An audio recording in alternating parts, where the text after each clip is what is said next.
leaders whose public service resonates strongly with the ethos of this great institution. Distinguished ladies and gentlemen, we are therefore very delighted that our well-guarded platform to shape perspectives is being offered to a man who has redefined development in Nigeria. Our guest speaker for today is a Lagos man to the core, on loan to Akwa Ibom State. Our guest speaker recently stood before a room full of federal officials, and he didn't beg, he didn't perform, he simply stated facts. His Excellency, Dr. Pastor Umar Ano, Governor of Akwa Ibom State, hosted the Revenue Mobilization and Allocation and Fiscal and Allocation Commission at a special dinner. And what unfolded was less a gala night and more a quiet declaration of a compelling story of Akwa Ibom State. He listed what his administration has done without borrowing, without owing any bank. Over 1,368 kilometers of road, 40 bridges, backlog of gratuities paid, international terminal completed, Gully erosion site transformed into a world-class tourism destination,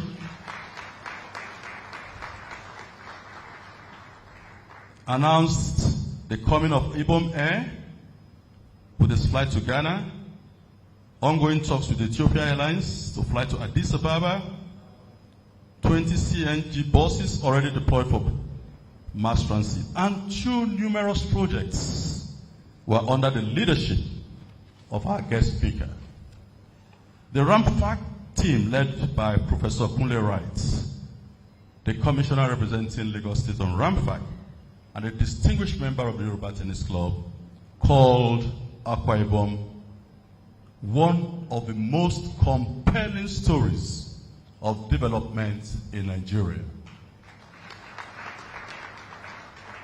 Brethren all, these are all initiatives from a progressive sub-regional government. As usual with us in Yoruba Tennis Club, we scan the development landscape and bring to you the best and the best alone. And today, we are most delighted to have, as our guest speaker, a progressive of Lagos extraction that has brought empirically verifiable developments to Akwa Ibom State. The most compelling story of development in Nigeria. We are indeed happy to be associated with a development-focused cleric and a gentleman, and welcome His Excellency to the oldest indigenous social club in Nigeria, a citadel of history and traditions where games are played, friendships are won, and conviviality remains supreme. He is here with us to share his vision, ideas and challenges with us, and for us to interrogate further the path to these successes and achievements, most especially on the occasion of the 100th anniversary of our great club. We are privileged, Your Excellencies, to have Pastor Dr. Umoyano speak profoundly on the relevant topic, democracy and the imperatives of good governance, renewing hope in challenging times. We're going to celebrate and appreciate the dedication of our past leaders and members who preserve this legacy through decades of social and political change. Distinguished ladies and gentlemen, Dr. Kadri Obafemi Hamzat, a servant leader with proven capacity and a legacy of distinguished service that transformed transportation, education, technology, and infrastructure in Lagos State. I welcome you, sir, a technocrat in politics with a renewed commitment to consolidate the gains of progress. My brother, we are with you. We support you. You are an unassuming politician of the best breed, Omoluabi Pataki, and humility personified. I want to welcome you sincerely. To our Chairman Board of Trustees, Brother Alhaji Dr. Femi Okunu, CONSN, thank you very much. Our Vice Patron Trustee, Brother Dr. Chiboluyomi Abayomifini, Bashegun of Lagos, our trustees, past chairman and elders, your presence adds prestige, meaning and significance to our journey towards a century of excellence. We will continue to rest on the shoulders of our elders as we ask for your support, great source of encouragement and inspiration. May this gathering inspire thoughts, strengthen bond with the people of our Akwa Ibom State, and renew our collective commitment to democracy and good governance. In rounding up,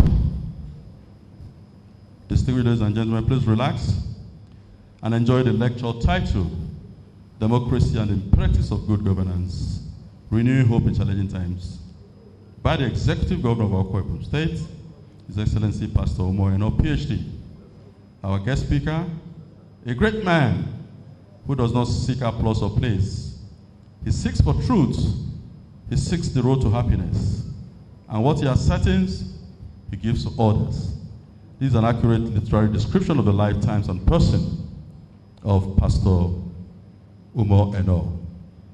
Your Excellency, Amedai, and most particularly, Amenyong, Eka Bosileo. Thank you for honoring our invitation. Thank you for being part of our celebration. May God bless Lagos State. May God bless Akwa Ibom State. May God bless the Federal Republic of Nigeria. And may the lives of our founding fathers continue to inspire us. Greetings all. Greetings all.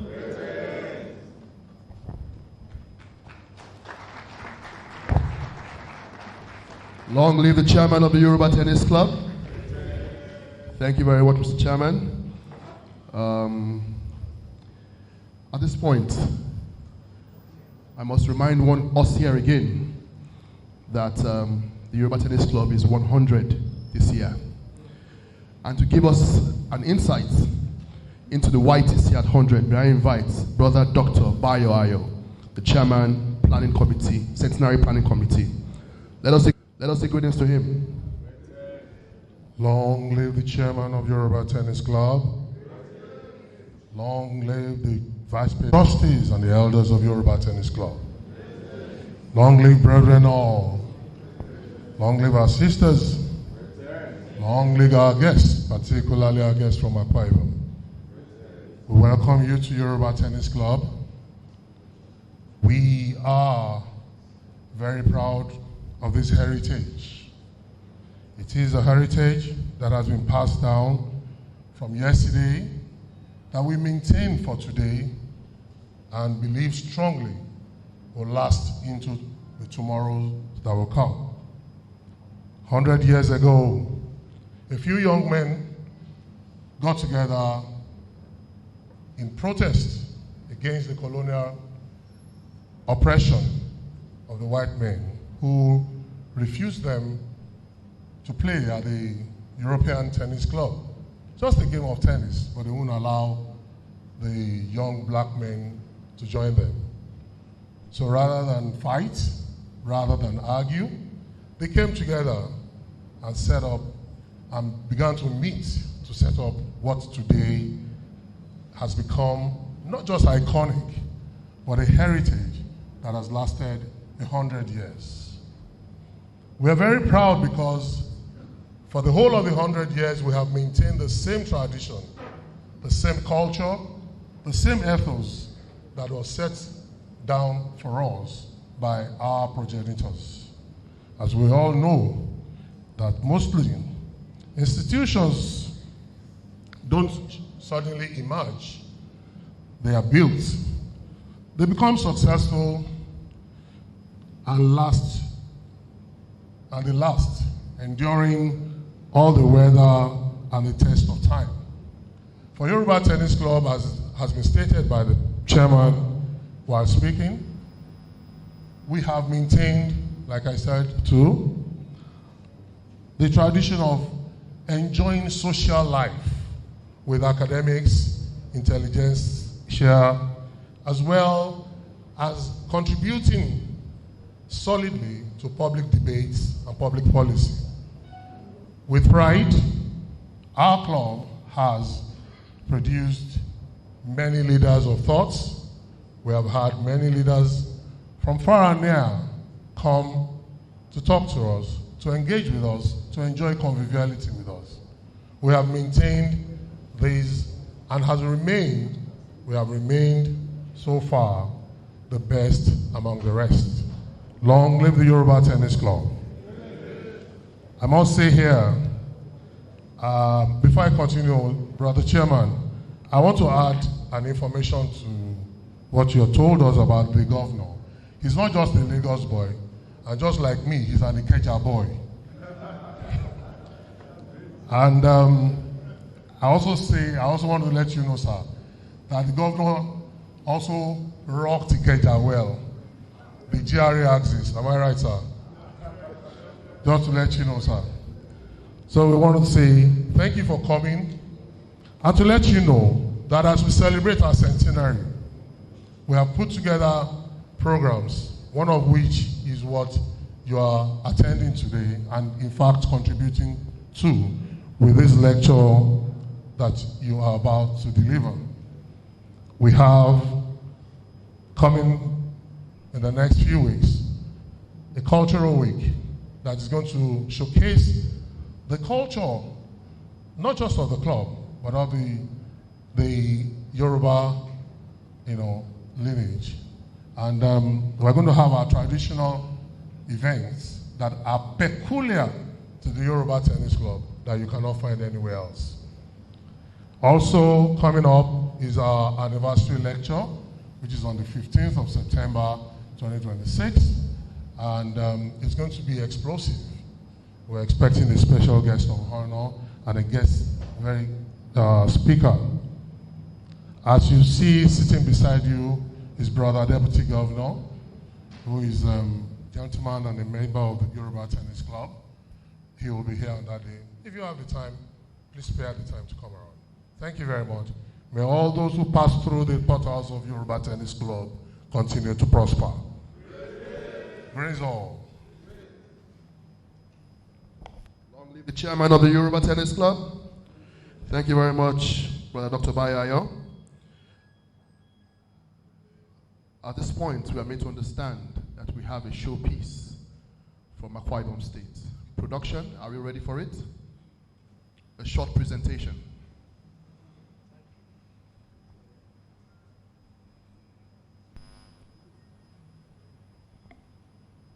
Production, can we cue to the presentation?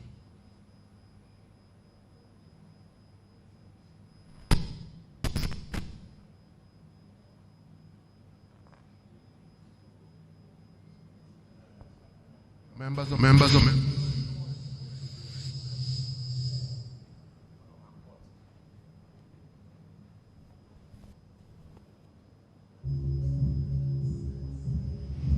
every sunset comes with another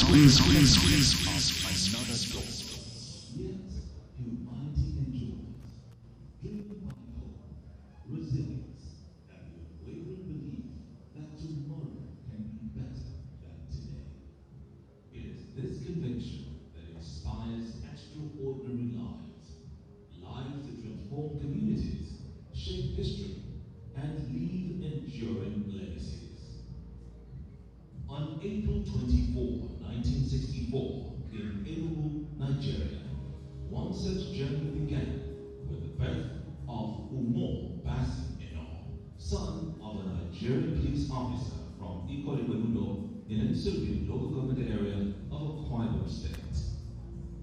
A successful banker, entrepreneur, administrator, and pastor, Umoyo built an impressive career from Union Bank to serving as Group General Manager of Norman Holdings, before establishing the Royalty Hotels and Hospitality Group. His business interests expanded into manufacturing, construction materials, beverages, and offshore oil and gas services, creating employment for more than 2,500 people. His passion for service led him into public office, first as chairman of Akwa Ibom Hotels and Tourism Board, and later as Commissioner for Lands and Water Resources, where he championed reforms, including the introduction of the Akwa GIS Digital Land Administration System. In 2023, he became the 5th democratically elected governor of Akwa Ibom State. Drawing from decades of private sector experience, Governor Umoino introduced the Arise Agenda, a development blueprint anchored on agricultural revolution, rural development, infrastructure, security, education, and inclusive economic growth. Today, the impact is visible across the state.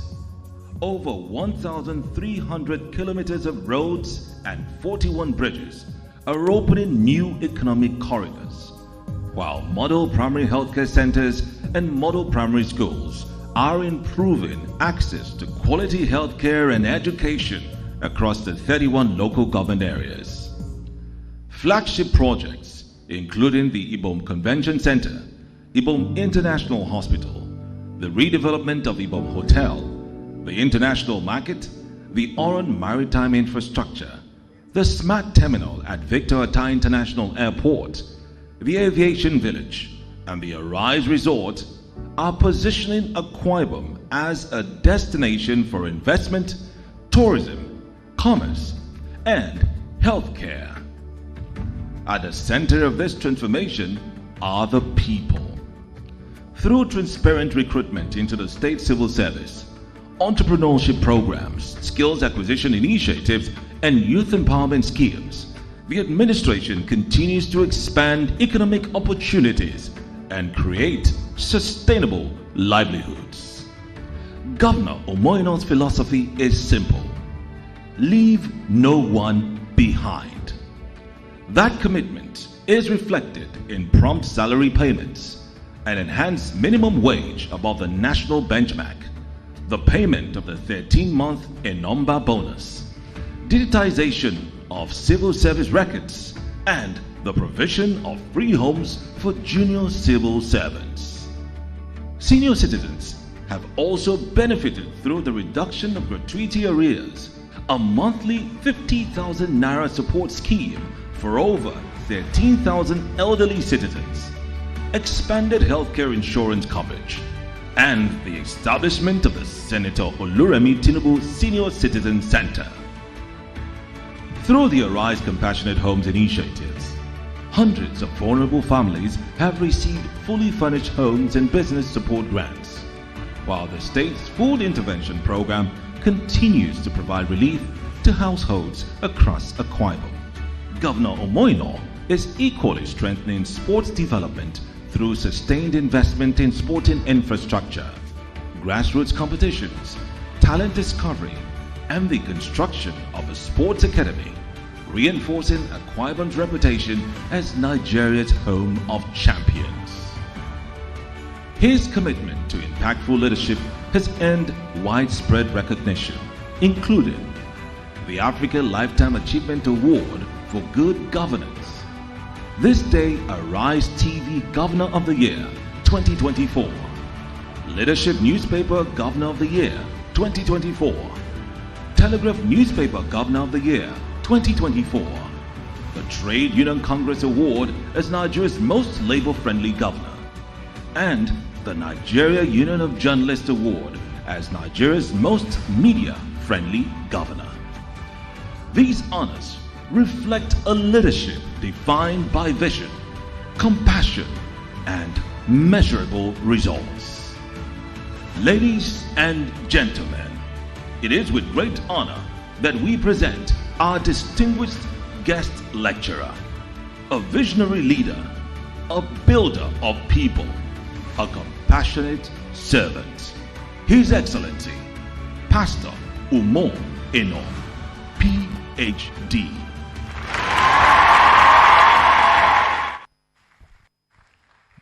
Greetings all. That was a very good one. We move next to the citation of the guest of honor, of the guest speaker. I like to call on Brother Prince BC Olatilo to do that for us. Brother Olatilo, please.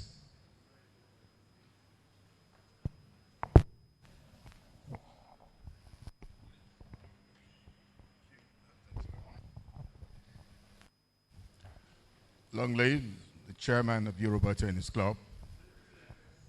Long live the trustees, past chairman, our sisters. In fact, long live all our friends from Akwa Ibom. So they say greetings to them. Thank you. The citation of His Excellency Pastor Umar Eno, PhD, Executive Governor of Akwa Ibom State. Your Excellencies, distinguished gentlemen and ladies, it's my greatest honor and privilege to present at this August gathering a man whose life has become a shining testament of selfless service, visionary leadership, humility, compassion, and transformative governance. His Excellency Pastor Umar Eno, PhD, the Executive Governor of Akwa Ibom State. Born on the 24th of April 1964, His Excellency has distinguished himself as an accomplished entrepreneur, renowned hospitality icon, administrator, clergyman, philanthropist, and statesman whose leadership philosophy is rooted in the fear of God, integrity, excellence, and an unshakable commitment to the welfare of his people. Before his ascendancy to the highest political office in Akwa Ibom State, he built a reputation as a highly successful business leader, creating thousands of employment opportunities through his hospitality empire, while touching countless lives through scholarships, community development initiatives, youth empowerment programs, and charitable interventions. Since assuming office as governor, Pastor Umar Eno has redefined public service through his people-oriented Arise agenda, a development blueprint that has accelerated infrastructural growth, boosted agriculture, expanded healthcare delivery, strengthened education, promoted tourism, empowered women and youths, improved social welfare, and deepened economic opportunities across Akwa Ibom State. Under his watch, ladies and gentlemen, major road networks and bridges have been constructed or under construction across the 31 local governments of the state. Rural communities have been reconnected to the mainstream of development, and strategic investments have been attracted to foster sustainable economic growth. His administration has also demonstrated an extraordinary commitment to the dignity of labor through the payment of billions of naira in outstanding pensions and gratuities, the implementation of an enhanced minimum wage, the recruitment of thousands of professionals into the public service, and the introduction of bold social intervention programs that have restored help to the elderly, the vulnerable, civil servants, farmers, entrepreneurs, and small business owners. His government has continued to place the well-being of the ordinary citizen at the very heart of governance. Beyond the impressive statistics of governance, Pastor Umar Eno has earned national acclaim as a bridge builder, a unifier, a leader who has successfully promoted peace, political inclusion, religious harmony, and social cohesion, creating an atmosphere of stability that has become the foundation for the state's remarkable development strides. His leadership continues to inspire confidence, attract investment, and project Akwa Ibom State as a model of responsible, compassionate, and results-driven governance. A man of deep faith, exceptional character, and uncommon vision, His Excellency has consistently demonstrated that true leadership is measured not merely by the position one holds, but by the lives one transforms, the institutions one strengthens, and the legacy of hope one leaves for future generations. Ladies and gentlemen, please rise as we honor and welcome a distinguished patriot, a transformational leader, a champion of inclusive development, a servant of God, and the executive governor of Akwa Ibom State, His Excellency Pastor Omoyeno, PhD. Please rise as we welcome him.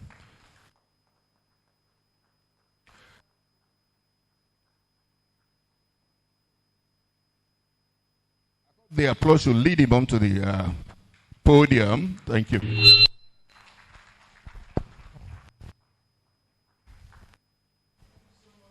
Take a seat. Thank you so much.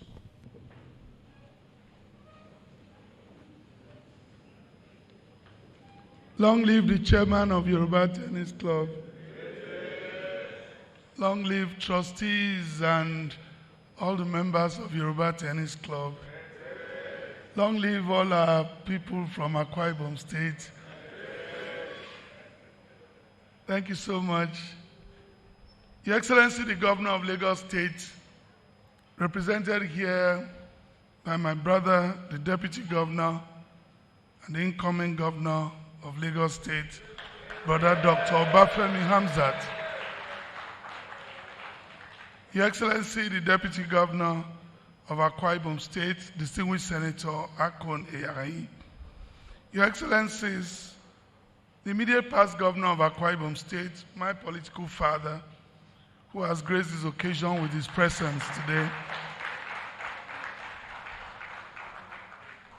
Occasions like this tells us why we are growing faster, because we have the backing of our predecessors.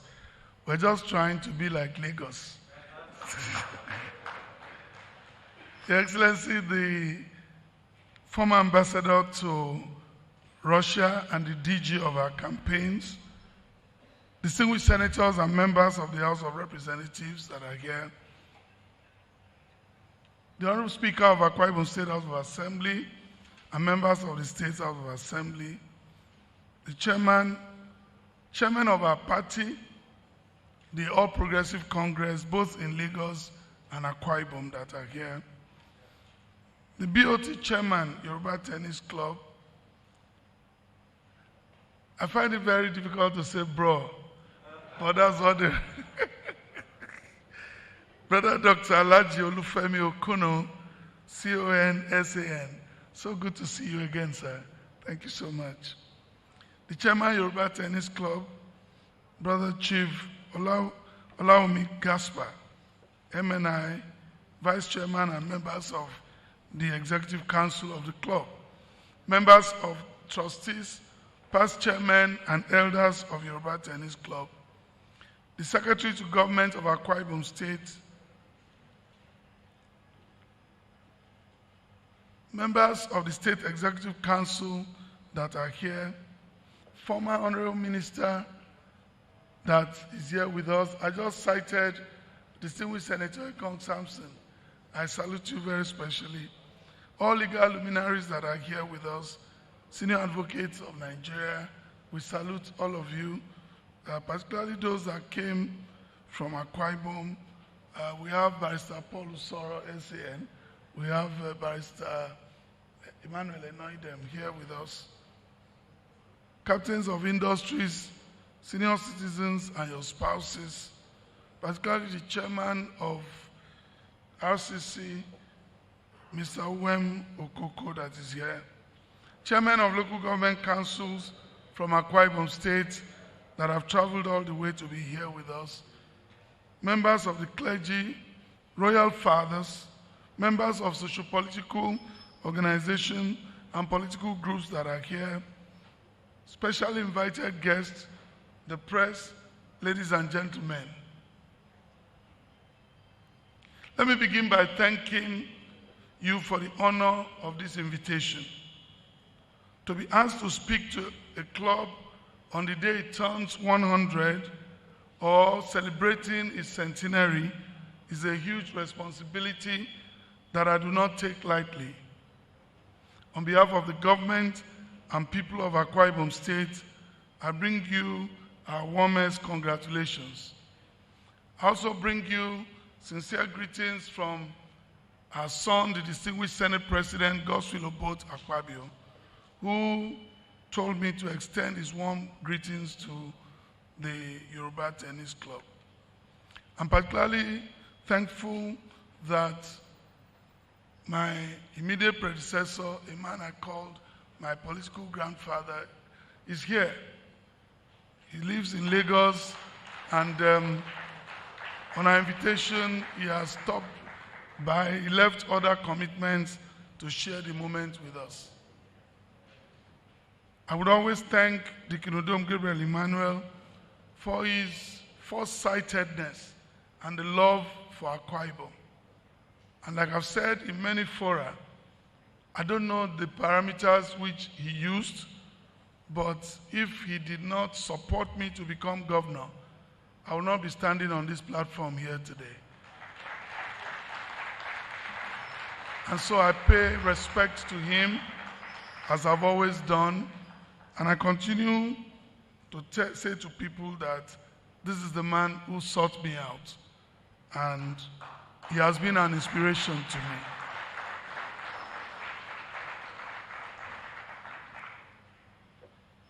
Before I go any further, please permit me to say a few things about the foundational principles of this club, which has been said here already. But for the benefit of those who may not know, in 1926, a handful of Lagosians met at 75 Tokumbo Street and formed what they then called the Orelodun Tennis Club. They did so for a reason none of us should ever forget.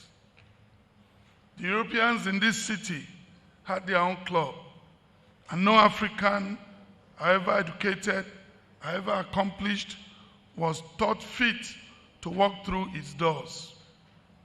Our fathers did not stand at the gate and beg, neither did they go up in protest. They simply went and built their own house. They approached the colonial government for a piece of land at Onikon. They raised the money for the first court from their own pockets, in cash and in kind, and they opened it before that year was out. At the general meeting in September of that same year, several names were put forward, but the members chose the Yoruba Tennis Club, a name it still answers till this day. Consider carefully what that was. It was not simply a social decision. It was an act of self-governance. A group of citizens looked at injustice, organized themselves, raised their own resources, built an institution, wrote rules for it, and handed it down so faithfully that 100 years later, we are seated inside that club. And having called it Yoruba Tennis Club, they deliberately kept its doors open to Nigerians of every origin who could keep its creed of honesty, integrity, and industry. Ladies and gentlemen, if I were asked to define good governance in a simple sentence, this club will readily be my example of good governance in real-time practice.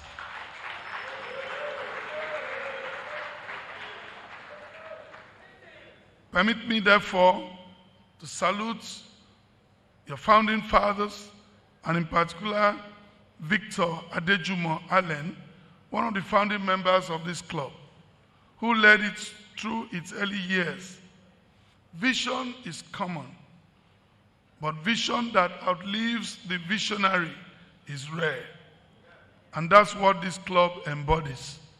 So we salute all our past leaders, our fathers, revered ladies and gentlemen, who has made this club and sustained this club till date.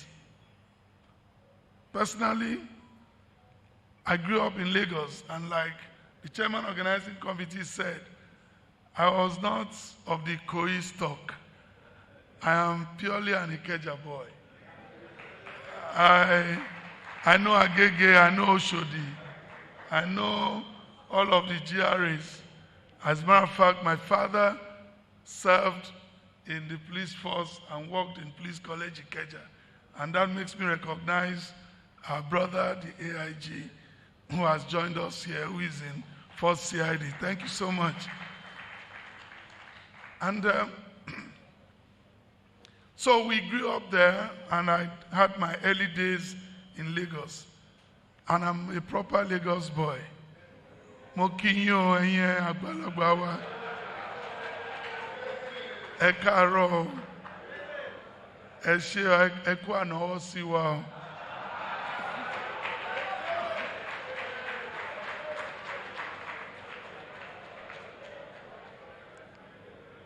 And my early days in Lagos, growing up here, have taught me to be non-tribalistic, working together with everyone across different tribes, across different sectors. Those early formative years made a lot of impact on my adult life.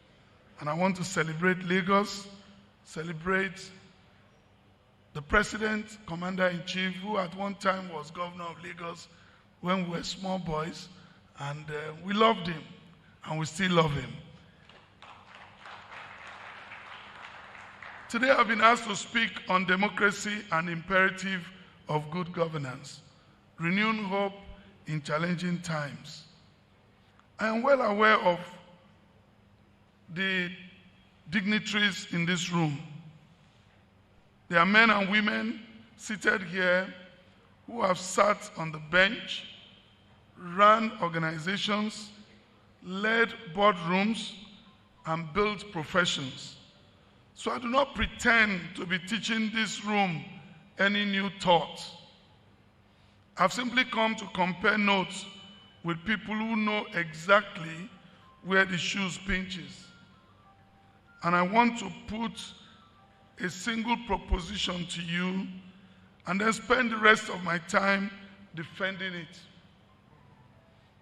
That the worth of a democracy is not measured by the fact of its elections, but by the quality of governance that those elections produce.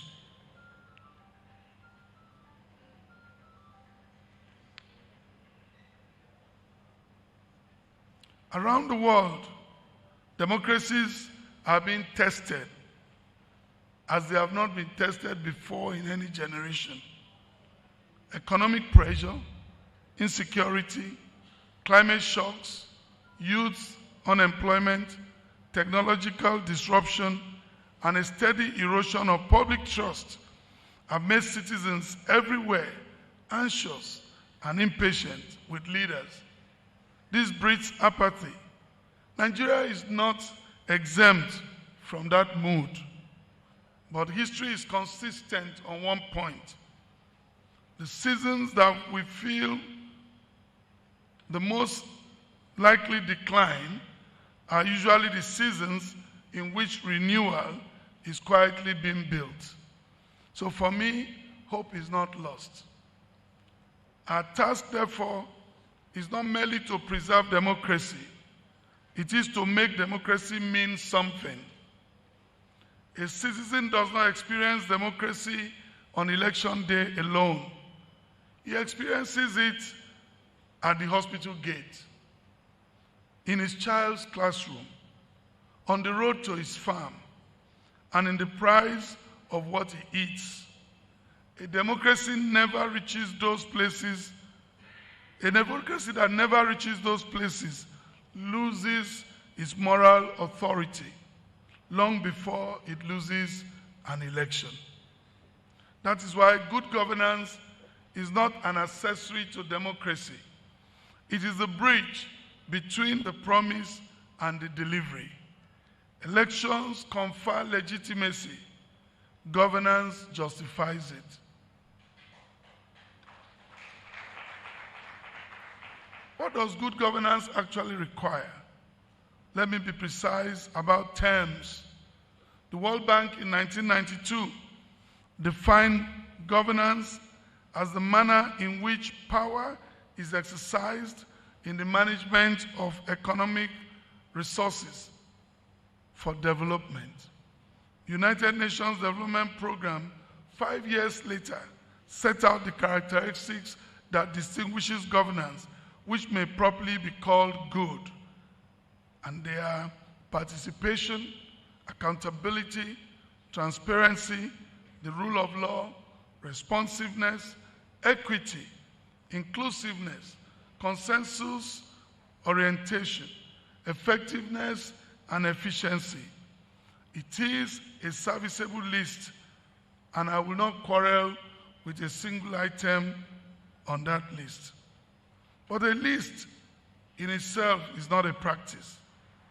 In the actual running of government, these things reduce to a handful of habits which an administration either keeps or does not keep. And I want to take 5 of them. The first is accountability. Public office is held in trust, and a trustee must be able to explain himself. What we have done as a case study in Akwa Ibom is to submit ourselves to the public. Every month, we spend 2 full days to hold what we call a delivery review session, to which we invite stakeholders, elected officials, journalists, civil society organizations, and the ordinary citizen. We review project by project. We list all of the projects that we're currently running.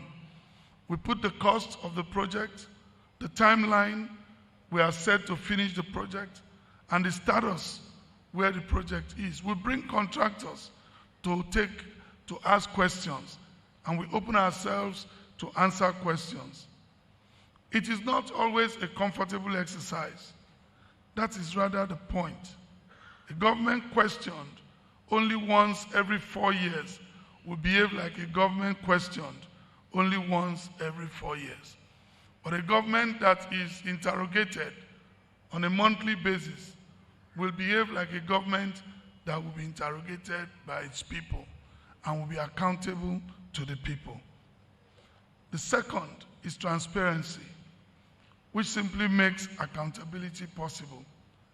Citizens cannot judge what they cannot see. Where budgets and procurement are opaque, corruption is not merely likely, it has been structurally invited. The third is participation. Representative democracy is necessary, but on its own, it is thin. We therefore hold town hall meetings where citizens sit and argue about their own future before decisions are taken. This is not ceremony for us, because government does not possess grassroots knowledge. Government has to go to the grassroots, listen to the grassroots, and collect knowledge from them. And it is in those town halls that we hear the voices in our budgets and know how our budget will run. And we listen to the widow, the market woman, the young man holding certificates and no job. This has defined how our budget is prepared and how every local government in our state has been taken care of.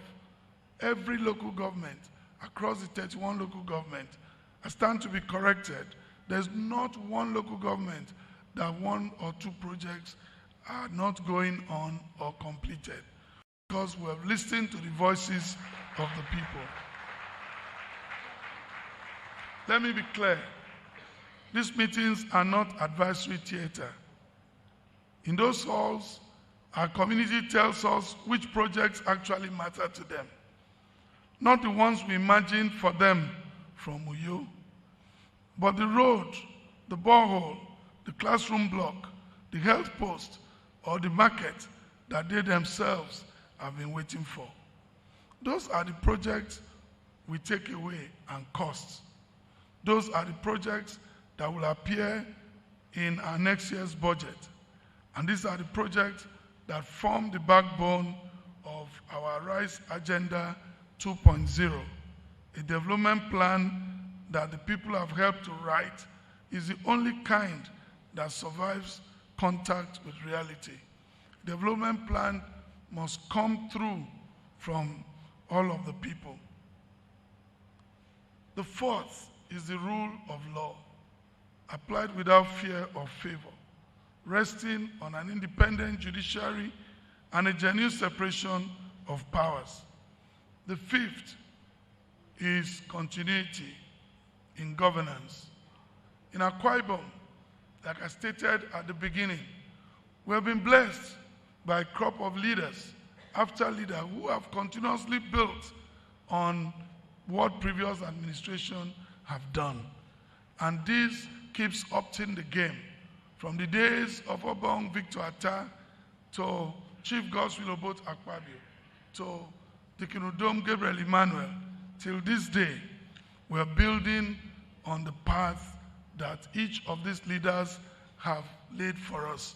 And that's why Akwa Ibom continues to go from strength to strength. And we bring about equity in governance, ensures fair and inclusive decision-making, fair and inclusive distribution of infrastructure, so that the decisions taken do not exclude any group or any individual within the governance structure.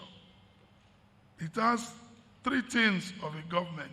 First, that it recognizes the diverse entities within its own populace. Second, it ensures procedural fairness in participation, which means full, effective, and inclusive participation in decision-making, rather than the quiet exclusion of vulnerable voices. And third, it ensures the fair sharing of resources, benefits, and costs among all stakeholders in the society, so that the benefits of development can reach every segment of it, including the communities that did not even vote for you. Most of the most outstanding projects we are doing right now in Akwa Ibom State can be found in Ibiono and Ikono. Those two local governments that did not even vote for us. But the moment you come on board, you become a father of all, and you need to learn how to distribute equity. But this time I'm looking forward to Ikono and Ibiono leading the team, because we have more than justified the fact that we are father and governor of all. So if you are from Ikono and Ibiono, you have an uphill task to prove us wrong. And I can see many of their faces here today.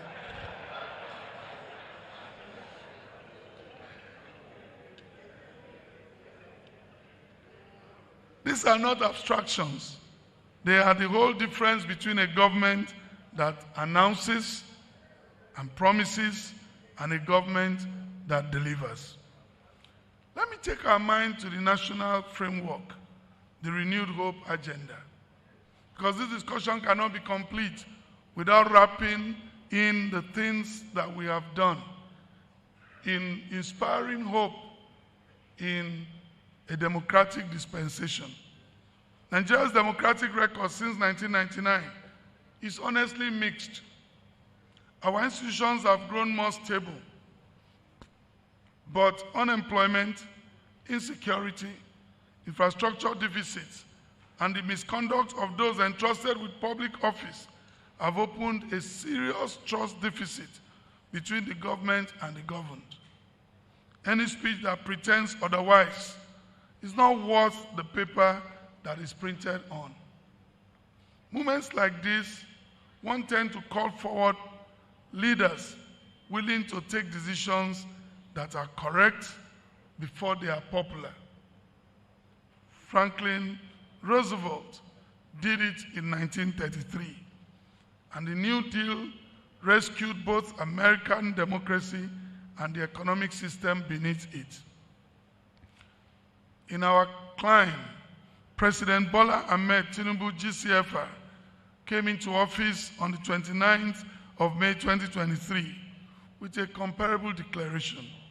He described it as a journey propelled by a burst of hope, and he undertook to confront this country's problems rather than defer them to another administration. The reforms have been painful, and I will not pretend otherwise in this room.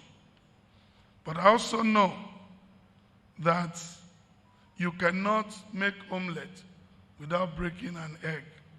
If the egg were to have a voice, the egg would have complained also. I know that we all have felt it in our businesses, in our day-to-day life. But there's a difference between pain that merely causes pain and pain that buys something. And what these decisions brought is already on the table. The federal government, under the leadership of our President and Commander-in-Chief, has restored fiscal discipline. The exchange rate has stopped shifting under our feet. Tax reform is on the way, and it promises to give dividend to those on the lower trunk of society.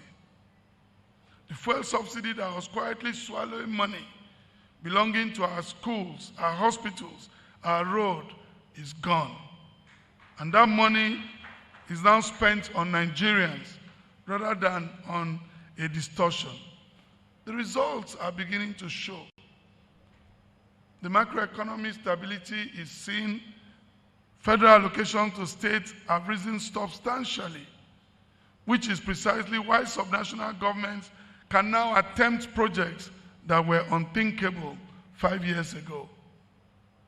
Let me give you our own example, rather than a general one. In Akwa Ibom State, we took a 70-hectare site that gully erosion has ravaged for years. That land was, in every practical sense, a liability in our books, threatening all of the streets around it. Houses were collapsing, people were dying of heartbreak. The government house, the seat of government, was under attack. Today, that land, in every practical sense, has been turned into the Arise Palm Resort. 5 years ago, that project would not have survived its first budget meeting because of the huge amount involved. Without funding and the release of funds to subnational by the Tinubu-led administration, there's no way we would have considered such projects. And that's why in September, that project will be commissioned by the President and Commander-in-Chief, alongside other projects that we have listed. That is what fiscal room at the subnational level looks like once it reaches the ground. Domestic refining has begun to turn Nigeria from a chronic importer of refined fuel into an exporter of it. The Dangote refinery is a classical example. One would say that's a private enterprise, but without the support of the federal government, that enterprise will not have seen the light of day. And so I ask us to give it up for the President and Commander-in-Chief of the Armed Forces. In 1924, our total merchandise trade crossed 138 trillion, and the country recorded its largest trade surplus in 17 years. Work has continued on the Lagos-Calabar Coastal Highway, the East-West Road, the Second Niger Bridge, and the Lagos-Ibadan Expressway, on the special agricultural processing zones, and on more than 100,000 renewed hope housing units. On security, the operational divisions of the Nigerian Army are being expanded from 8 to 12 to improve coordination. After nearly 3 decades of argument, the constitutional alteration bill establishing the state police has now passed both chambers of the National Assembly. Let us be honest about how that happened. State police was debated by administration after administration and left exactly where it was found. It moved because a president was willing to transmit the bill himself and to spend his own political capital on it. It must still be cleared by the state houses of assembly and receive presidential assent, and Akwa Ibom will play his full part in that when the bill gets to us. I'm glad the Speaker of the Akwa Ibom State of Assembly is in this room, and he knows what to do when the bill arrives. But history will record that an argument nearly 3 decades old was settled under President Bola Ahmed Tinubu. That, for me, is leadership. That, for me, is benefit of democracy, where leaders learn to confront issues head-on rather than passing it on to the next generation. In Akwa Ibom, beyond establishing a standalone Ministry of Internal Security and Waterways, we have engaged and enrolled over about 2,272 village youth presidents into the state security architecture to strengthen community surveillance, intelligence gathering, and the protection of public assets and critical infrastructure across our community.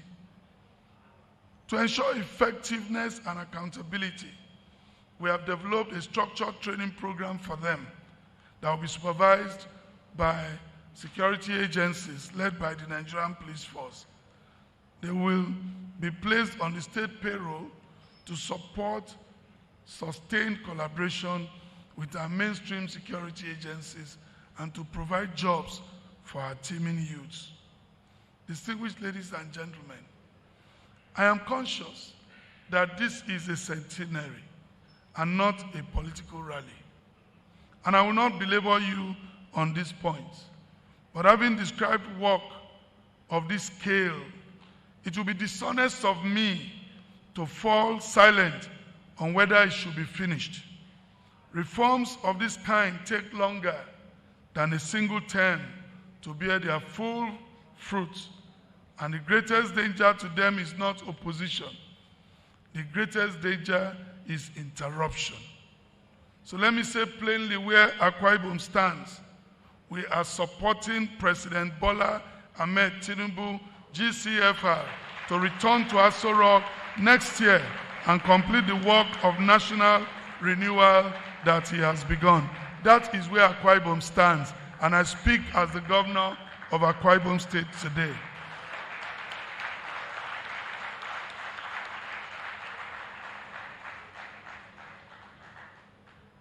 In Akwa Ibom, our RISE blueprint, our blueprint is the RISE agenda, and it rests on the same conviction that the government is judged by what changes in the lives of ordinary people.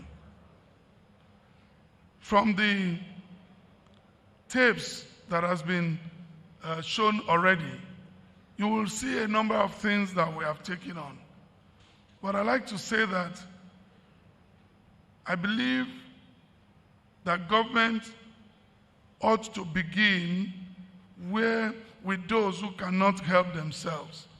I believe that governance should reflect more on the ordinary citizens. I believe that governance should start from our rural communities. We inherited a backlog of gratuities dating back to 2012, 111 billion owed to men and women who had already given the state their working lives.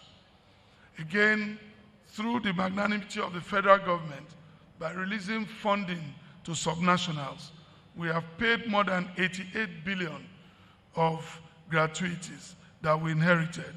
And we intend to clear the balance by the grace of God before the end of our first term in office. We have built over 461 compassionate homes, every one of them solar powered, and handed them to the neediest households across our 369 wards, each with 500,000 naira in living support. Food vouchers are drawn from our social register, and food is being distributed even as I speak. We are in the 4th round of that food distribution so that we can get food to the poorest of the poor. We had to set up a Akwa Ibom bulk purchase agency to ensure that we get food in bulk and then distribute it in our rural communities. We have given business grants to farmers, market women, artisans, young entrepreneurs. And we placed 2 billion naira with the Bank of Industries so that small businesses can borrow at single-digit rates instead of being bled by interest rates. Over 3,000 young people have been trained at the Dakada Skills Acquisition Center, and each one lives with between 500 and 1 million naira in seed capital, because a certificate without a capital is cruelty, in my opinion. We have completed the recruitment process to employ 2,000 primary school teachers, 2,800 health professionals, 1,000 technical and vocational instructors, 3,000 officers into the state civil service through a very transparent manner that each of these people had to take computer-based tests. And if you didn't pass the computer-based test, even if you were my child, you will not be qualified to get a job. That way, everyone has the same platform to compete.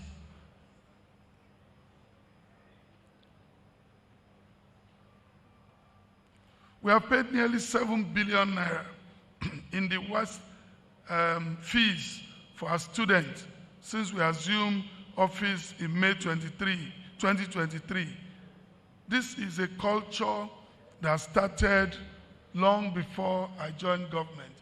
Chief Godswill Akpabio started the free education in Akwa Ibom State. It was sustained by the administration of the Udom Gabriel Emmanuel, and we are continuing in that trajectory just to ensure that we build our human capital resource. We have raised bursaries for those of our students in tertiary institutions, and to date we have disbursed about 1.6 billion naira. We are investing heavily in our youth because no democracy can endure without sustained investment in the next generation. Young people must not only inherit democracy, but must also be equipped to strengthen and advance it. Our administration is building fully equipped youth development centers in all 31 local government areas of Akwa Ibom State, featuring ICT hubs, laboratories, vocational training facilities, creative development studios, and co-working spaces, some of which have been commissioned and being put to use. Training has already commenced on our target to produce 1,000 skilled youths from each center every year, equipping our young people with knowledge, technical skills, creativity, and entrepreneurial capacity needed to drive economic growth, create jobs, and strengthen our democracy. We have also written the Human Capital Development Framework 2.0, which was launched in Uyo last year by the Vice President, distinguished Senator Kashim Shettima, GCON, directly into the Arise agenda. We did so deliberately because human capital is not a side program of development. It is the substance of it. On infrastructure, 1,346 kilometers of economically viable roads and 41 bridges in 3 years, and not one inherited project abandoned under our one project per local government policy. There is now no local government area in Akwa Ibom State without a completed government project, a road, a model primary school, or a model healthcare center. Let me at this point thank our local government chairmen for their collaboration. They are now replicating these projects in their various local government areas. And we thank you, we thank you. Thank you so much for the work you are doing and for keying into the Arise agenda. Thank you so much. Just last week, the chairman of Uyo local government and Algon chair for the state built 2 compassionate homes as part of his project and donated same. This is leadership. Once you lead by example, others are bound to follow that example. Permit me a word about food, because no government that cannot feed its own people has any serious claim to success. We have put grants directly into the hands of our farmers rather than into the hands of intermediaries. The Igbo Model Farm, an integrated farming project with tourism assets built into it, will be commissioned later this year. And it is designed not merely for our own sufficiency, but for export. And we recently launched our tree crop revolution to restore Akwa Ibom to its former standing as a preeminent producer of palm oil and everything along its value chain. Farms are now springing up across all 31 local government areas in our state. Thanks to our local government chairman again for keying into this vision. Before long, we'll be producing a surplus, and a surplus is what turns farmers into businessmen. And we are building the economy that comes after this one. The international terminal at the Victor Atta Airport that was started by my predecessor was completed and will be fully commissioned as one of the projects that the President will undertake when he visits Akwa Ibom later in September. Not only have we commissioned that terminal, on Saturday I will be commissioning the ICT infrastructure in the terminal that will make that terminal truly a smart terminal. That as you arrive at Akwa Ibom International Airport, you'll be able to access your internet right within the grounds of the airport. That is what we believe should be a 21st century terminal, and that's what we have in Akwa Ibom. It is being said that it is the most beautiful terminal in the country today. And I've not been contradicted so far. So we still believe that we have the most beautiful terminal in the country. But I'm not challenging Lagos. So.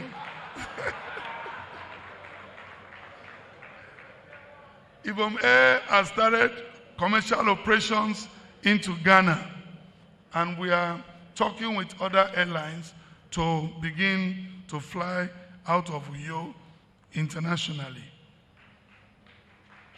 The previous administration started by training cadet pilots and engineers, both in Toulouse, Canada, and in Addis Ababa.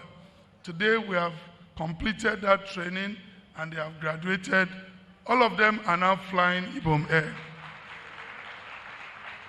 We have gone further to send 10 additional pilots to be trained in Addis Ababa so as to continue to build capacity for Ibom Air. These are deliberate planning so that we do not run out of maintenance or flight crew at any time. Our 350-bed international hospital with 24 specialties, including oncology, will be ready within the next 18 months.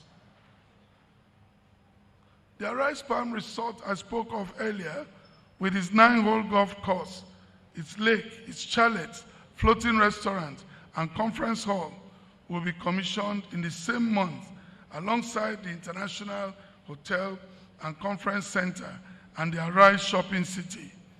We have a full ecosystem that will make us compete favorably with Lagos and Kigali, because we now have unarguably one of the best convention centers in this country, and that will be commissioned soon. We have 85 other audacious projects that are running across transport, housing, seaport development, and sport. Investors in this room are welcome, and very soon Akwa Ibom will be holding its Economic and Investment Summit, and we hope to come to the Yoruba Tennis Club to invite some of you to please attend the summit and bring part of Lagos money to Akwa Ibom, where we are peaceful and serene, where we are very hospitable, and where your money is always safe. Now the hard part, as I begin to wind down. I'll be doing this club a disservice if I stopped at all I have said, because the obstacles to democratic governance are real, and they are not defeated by speeches. Corruption leaks away development. Weak institutions delay everything. Political polarization makes consensus expensive. Insecurity frightens investment away. That Nigerian habit by which each administration buries the work of its predecessor has brought the country more than any single act of theft. Let me dwell on the last one, because it's where we have taken our clearest decision. In Akwa Ibom, we resolved that no project inherited from any previous government will be abandoned, particularly when it has a direct economic benefit to our people. Regardless of which government began it, and regardless of which party that government belonged to, a road left half-built is not a monument to our predecessors. It is a broken promise to a community that was told it was coming. And that community does not care which administration made the promise. So we finish what we meet. Our people call it the finisher's anointing.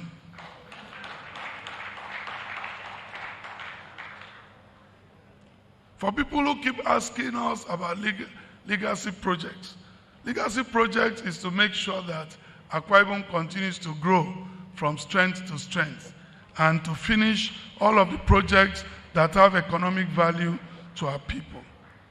We have tried to answer each of these questions deliberately, equipping institutions with tools they actually need, opening up budgeting and procurement, digitalizing government processes so that discretion has fewer dark corners to hide in, strengthening legislative oversight and monitoring, enforcing fiscal discipline, and institutionalizing continuity so that programs outlive the administrations that began them.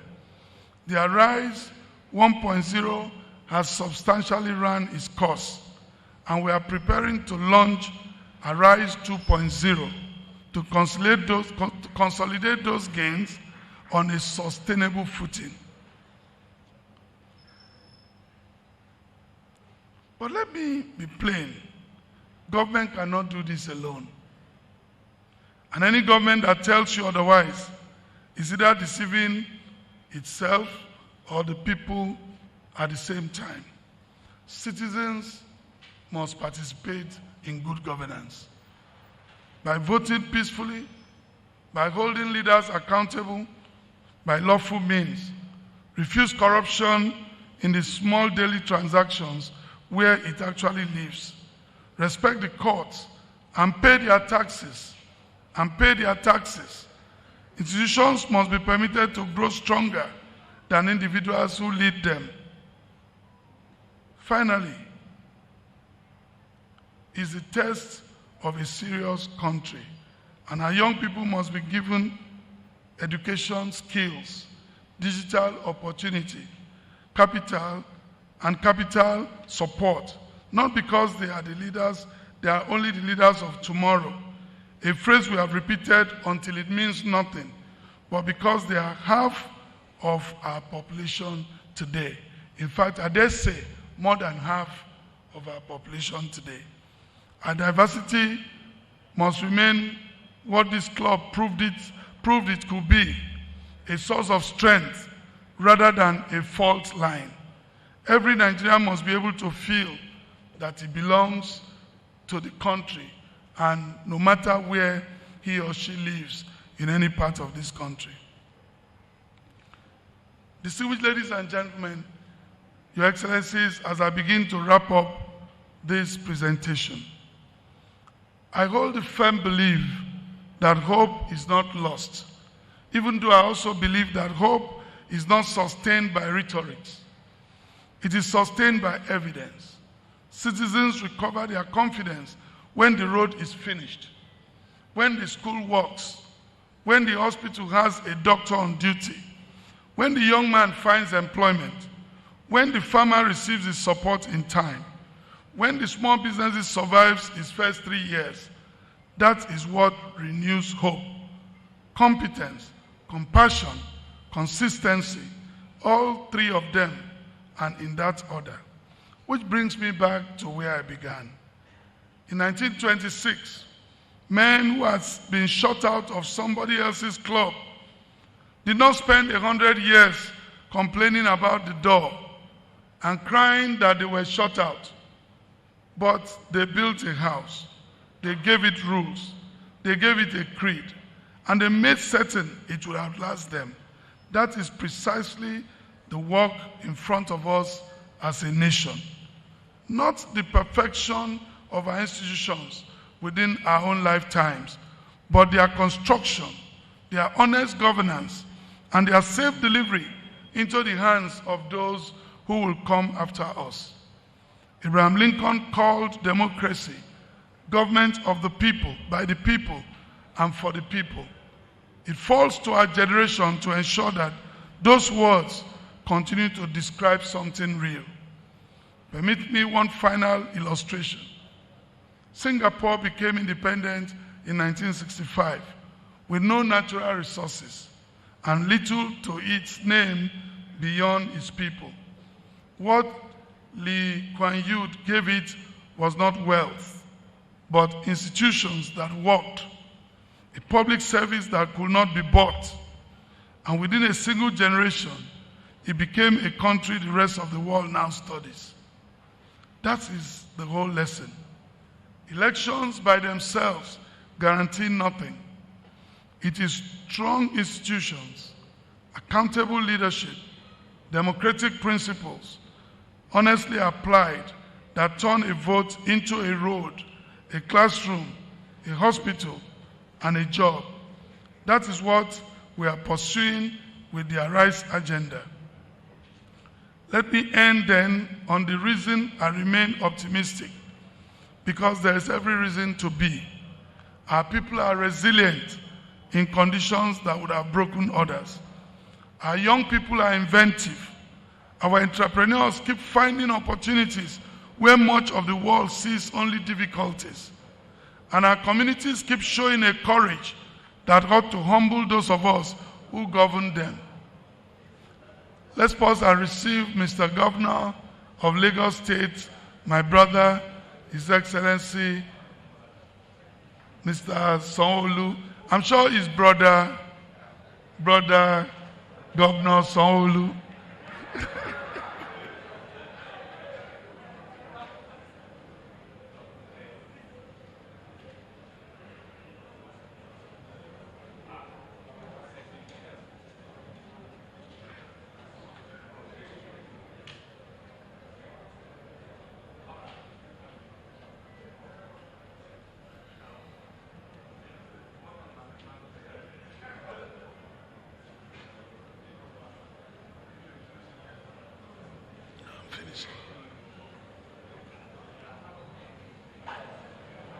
Thank you.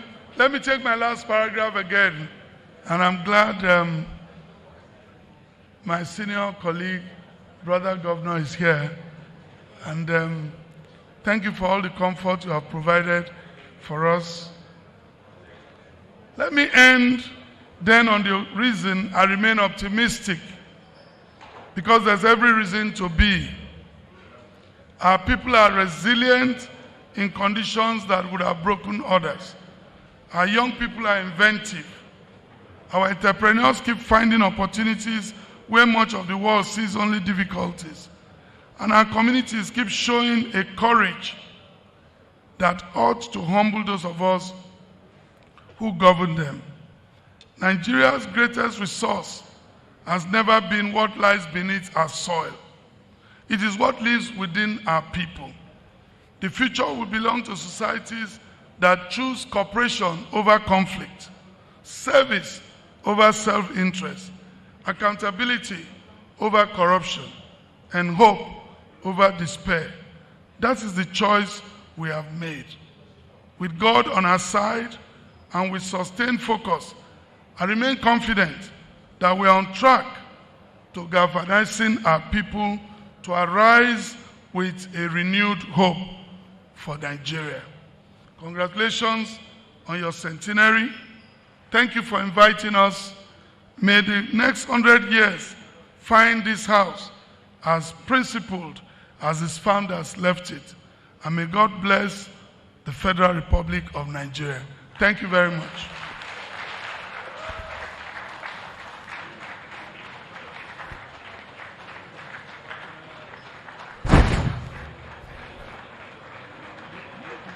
Can we get a resounding round of applause for His Excellency?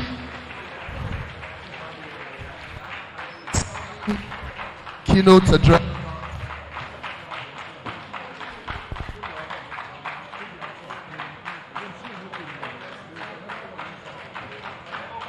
We have just listened to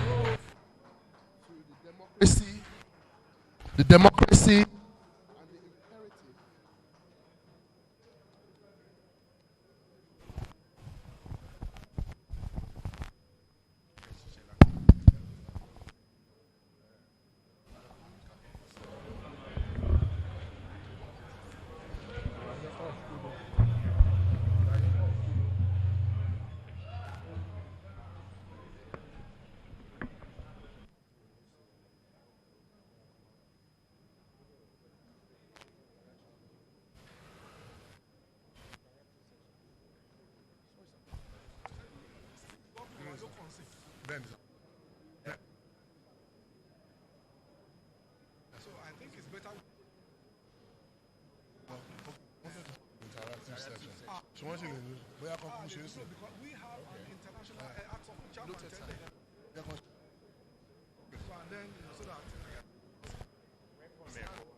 we announce again the arrival of the governor of Lagos State. Come on, man.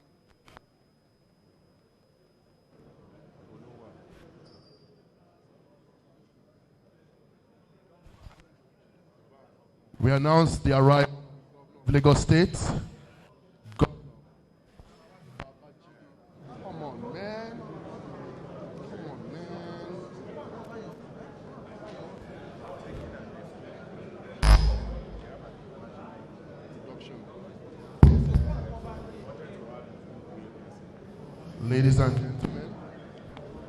Ladies and gentlemen, thank you once again. Greetings all.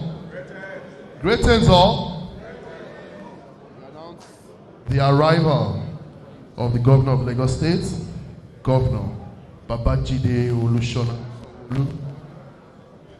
Thank you very much, sir, for joining us. We are also awaiting the governor of Akwa Ibom State so that his keynote address before we move on to the next session.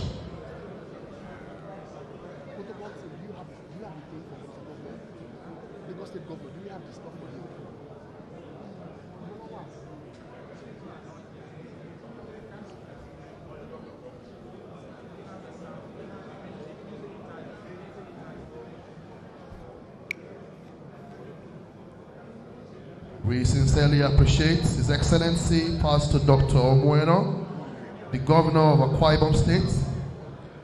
Thank you again, sir, for your insightful and thought-provoking address. It was a central message from your presentation that good governance is an imperative. Young people must be deliberately equipped, mentored, and given opportunities to prepare them for leadership. You've also reminded us that good governance must be all-encompassing, addressing infrastructure, healthcare, youth development, and the welfare of the people.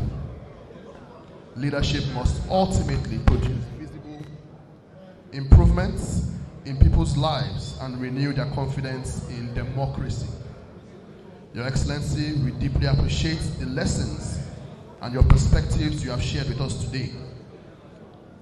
And I know everyone here will be eager for our next interactive session where we will be having a heart-to-heart discussion on the outcomes of your address.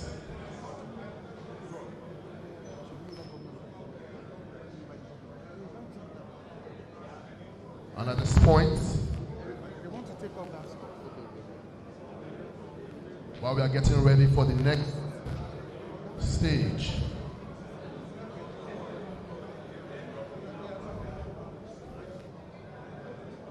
may I, greetings all, greetings all, the chairman of the Yoruba Tennis Club,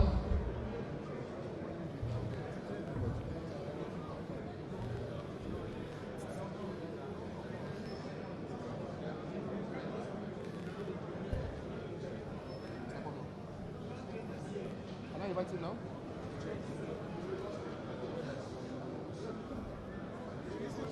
At this point, may I invite the Governor of Lagos State, Brother Governor Babajide, Brother, come on, man, Brother Babajide Olusola Sanwo-Olu to the stage to give us a remark. Let us say greetings to him.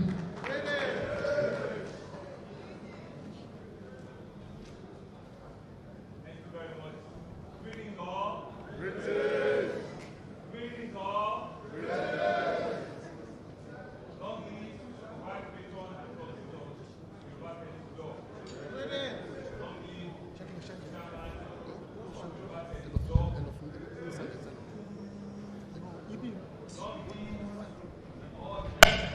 live the chairman of Yoruba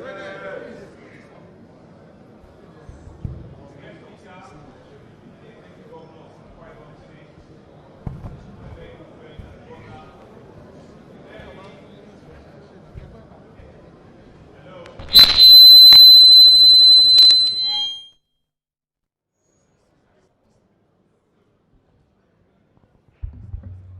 Hello. Okay. Thank you very much. The guest speaker and the executive governor of Akwa Ibom State, my friend, my brother, a very hard-working governor and a man that I'm particularly proud of, Pastor Dr. Umo Basi Eno. Thank you very much for bringing Akwa Ibom to Lagos. And what we're going to do is we'll do the sharing. We'll tell you how many of them we will take back. And thank you for the great work you are doing for the people of Akwa Ibom, for the support you continue to give me personally, and all of the respect you've given to my government. You are one of our pride. You are one of the best. And why not so? You were anchored and pepperoned in Lagos.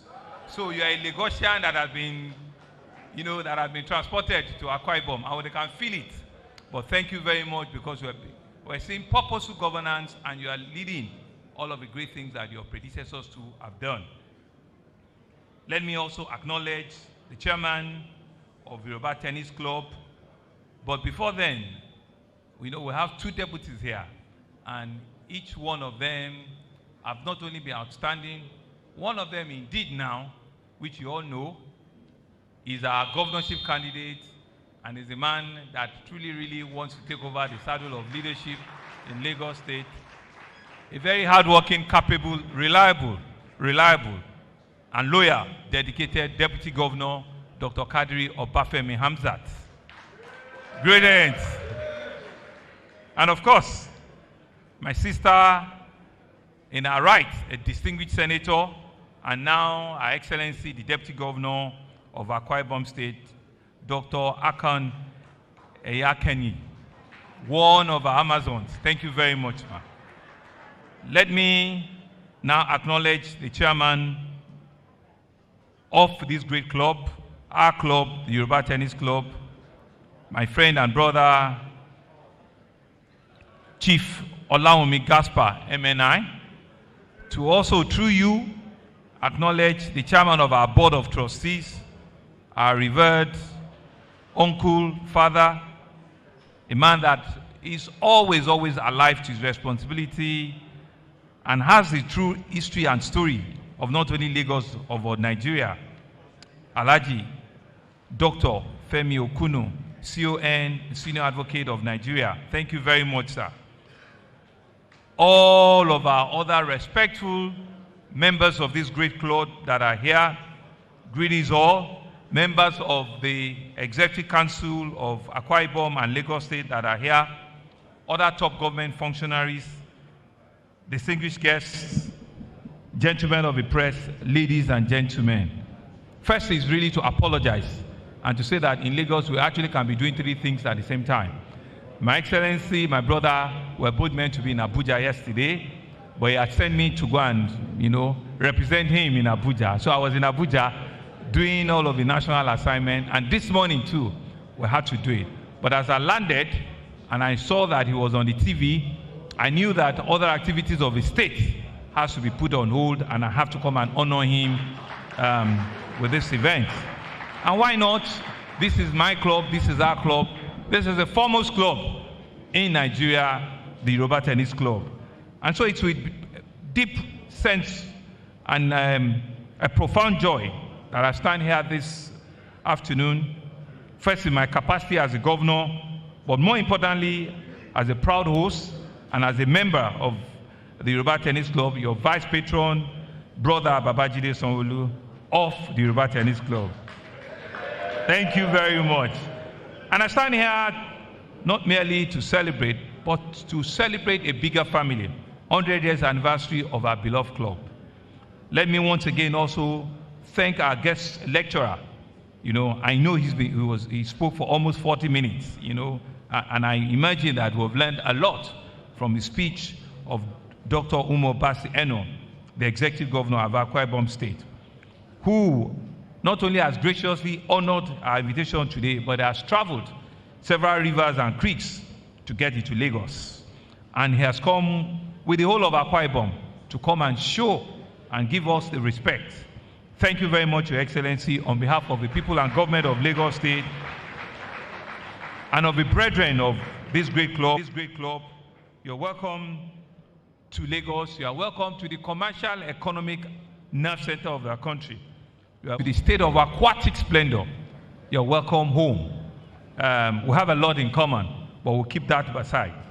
Let me begin by congratulating the chairman, the trustees and elders and fellow brethren on this extraordinary milestone.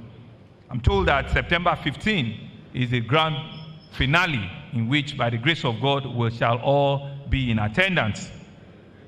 100 years is a rare achievement for any institution. It's also a testament to the visionary leadership, the enduring value and institutional resilience, the devotion of generations of brethren who had preserved the proud tradition of this club while keeping it relevant to every new age. Your Excellency, it is customary every 24th of December, no matter where you are as a governor, you must show presence here. And that tradition has not stopped. And I've kept it for 7 years. By the grace of God, I'll do the 8th one this year. And that is how important this club is to us in Lagos. And so 100 years is not merely a measure of time. It is a measure of trust. It is worthy of celebration and today we rightly celebrate our own. For a full century, our club has been far more than a recreational institution. It has been a sanctuary for ideas, a meeting point for patriots, a bridge across generations, and a respected voice in national democratic discussion.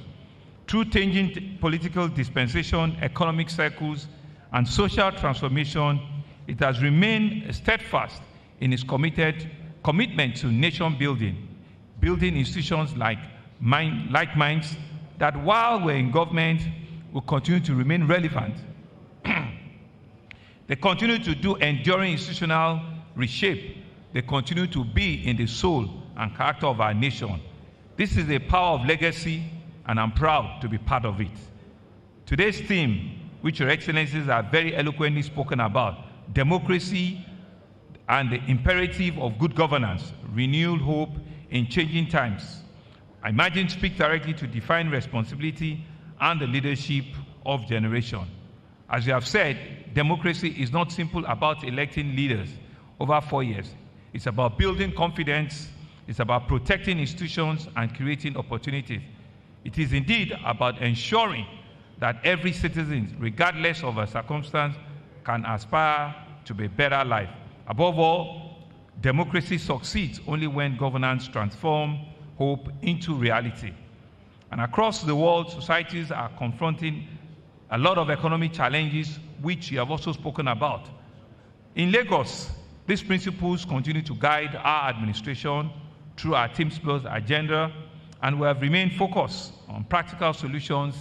In fact, this year's budget, which we call the budget of shared prosperity, has indeed been a budget in which we can touch almost every citizen of Lagos. Just 2 days ago, we implemented one of our grassroots interventions where over 4,000 Lagosians were given, things for them to feel governance, to feel the essence of where we're here as their leaders. And they all went back home with a lot of pride. Yesterday again, Mr. Deputy Governor also was able to hand over to about 2,500 artisans in different fields, where we're not just giving them support, we're giving them a means of livelihood. We're giving them an opportunity for them to fend for their family, to fend for themselves, and be responsible citizens of our nation. That, in our view, is what shared prosperity is all about, where we can use the organs of government to reach the nooks and crannies of our city, where ensuring that no part of our city is left behind. In the same view, I have been to Akwa Ibom, and I know those are the things my brother is doing. If you go to Akwa Ibom, you'll be competing that, is this Lagos? You'll be seeing highway. Say, we cannot stop, but these people want to take over Lagos. So. And that is the spirit. It is the spirit of rivalry, but healthy rivalry amongst ourselves, where we can learn from each other, where we can make sure that our best hands, are always, learn from one another. I usually pride that Akwa Ibom has the best crowd control that I've ever seen. They are always very patient. All of those groups in different colors. I don't know how they do it. And they will be there with their drums, with their band set, with all of it. We see it. We see it, and I think something that we all need to, encourage you and say to you that you have done so very well. And it's because you have given them an opportunity, to be responsible citizens and to have a means, of livelihood. Today, we feel truly proud that you've joined us at this club, and your speech, I'm sure has resonated with a lot of us here today.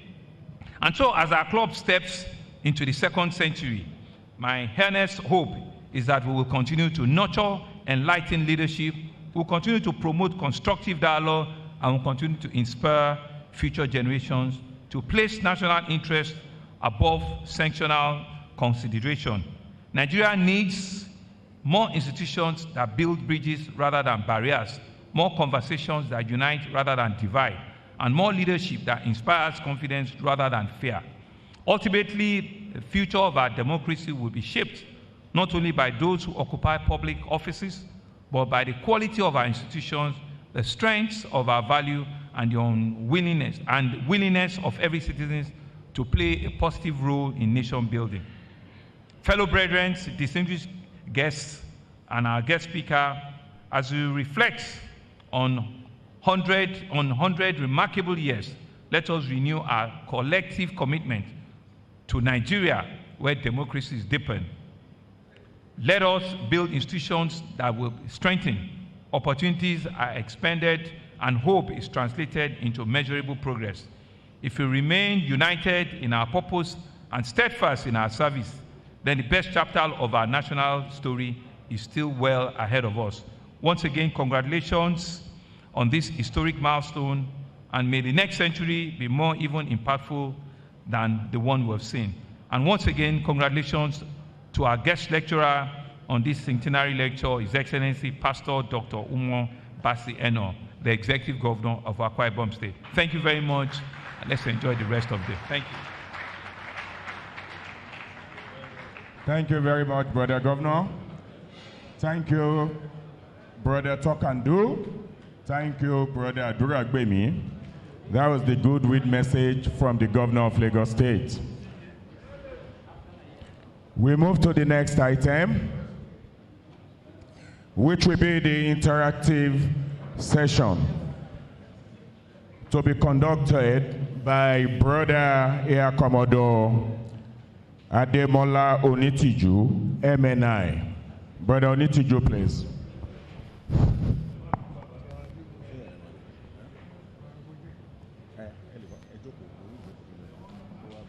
Long live the chairman of Yoruba Tennis Club.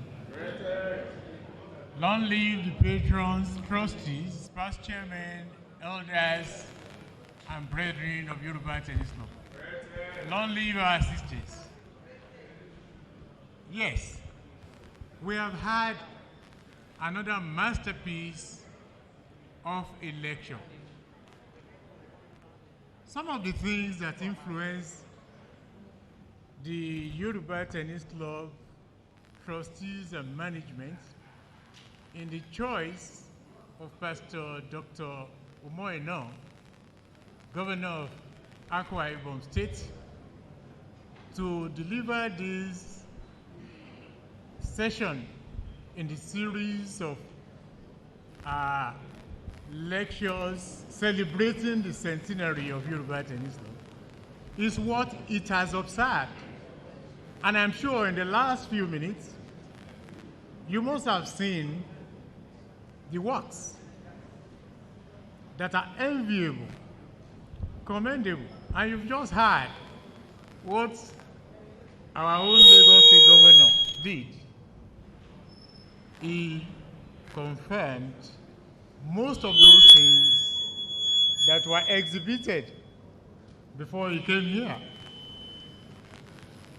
And like I said, apart from His Excellency Governor of Akwa Ibom State, being well grounded in political science and public administration, in the course of his governance, in his definition of what governance entails, he adopted the bottoms-up approach, the total quality management principles.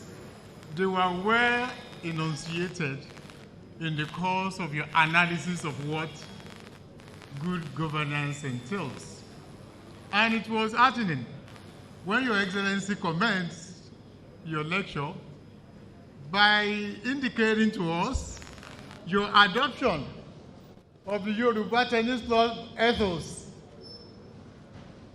We summed it up in Yoruba, and luckily you are one of us. It is the Omoluabi concept.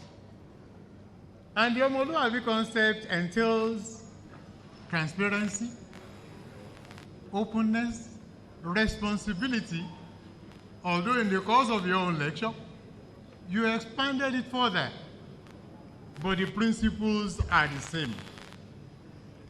I'm not going to make a complete rehash of the lecture, which I'm sure you listened to attentively, but I'll remind us of the highlights. The topic, democracy and imperatives of good governance,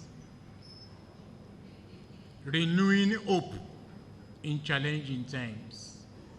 And I'm sure from what you have heard His Excellency submit here today, hopes are indeed renewed and future is assured.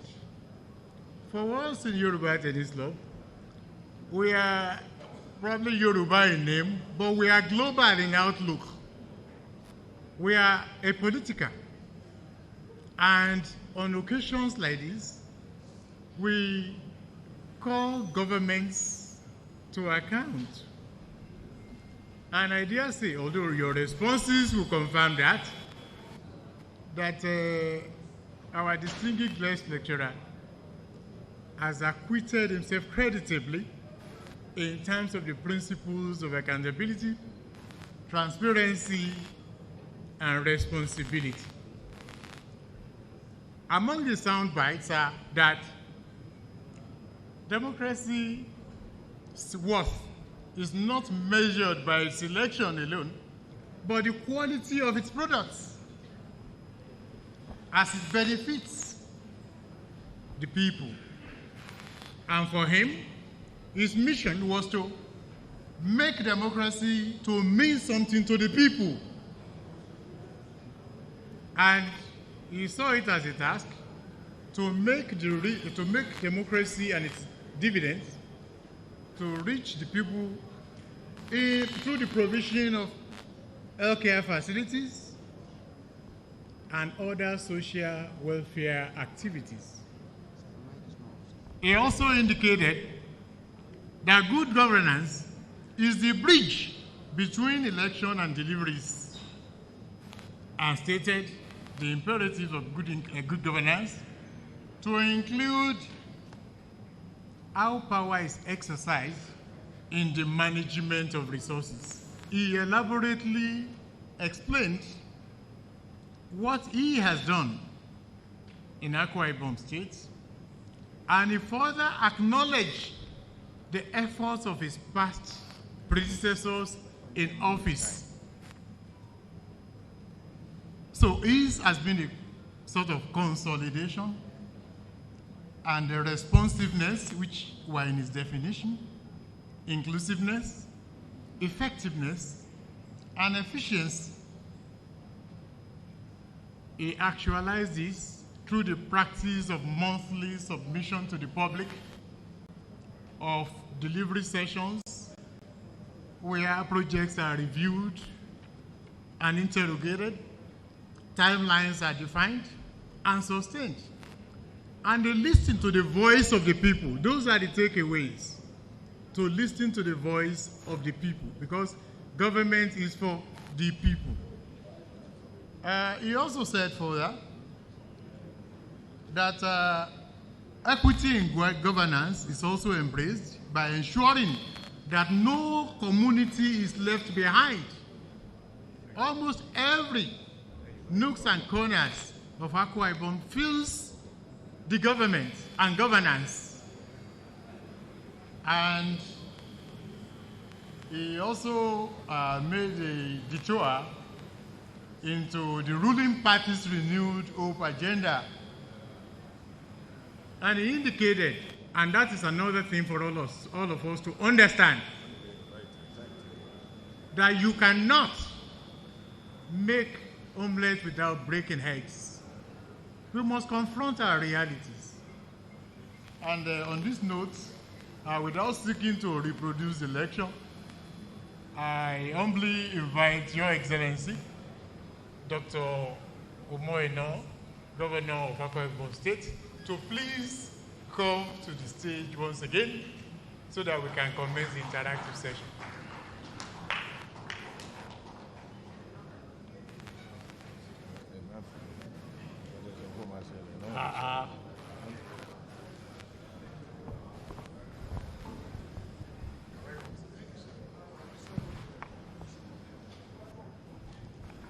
Yes, His Excellency is here.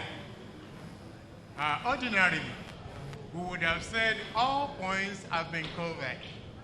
Those who are good students of public administration, and in our midst here, Your Excellency, let me tell you, we have ambassadors, we have professors of political science, we have teachers, doctors, engineers, ambassadors, and other elders who have listened attentively to your noble self. And this session, we will try to see whether there are areas they wish to clear. Because you made many fundamental submissions in terms of what good governance ought to entail. And it's not just the textbook type. You are a pragmatic one. By antecedents, you've run businesses successfully. And Akwa Ibom and Nigeria indeed have been lucky to have you in the saddle. So, I'm going to invite questions. Maybe we'll manage one or two in terms of what we have seen. And then Your Excellency will be requested to respond.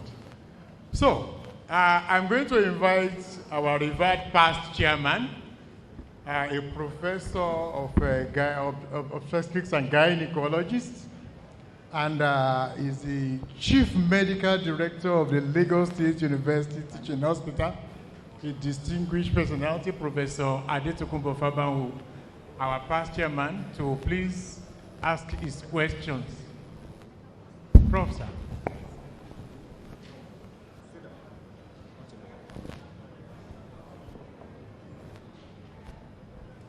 Thank you very much. I'd like and on all existing protocols for the sake of time. But on a lighter note, Mr. Governor, I'd like to say that we share some commonalities. We are both fair complexion people. And we are both Ikeja boys. Good.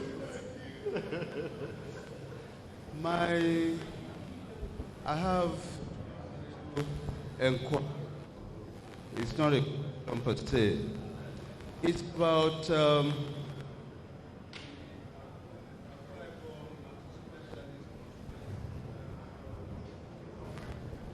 it was started in 2010 by Senator Akpabio. No? Okay,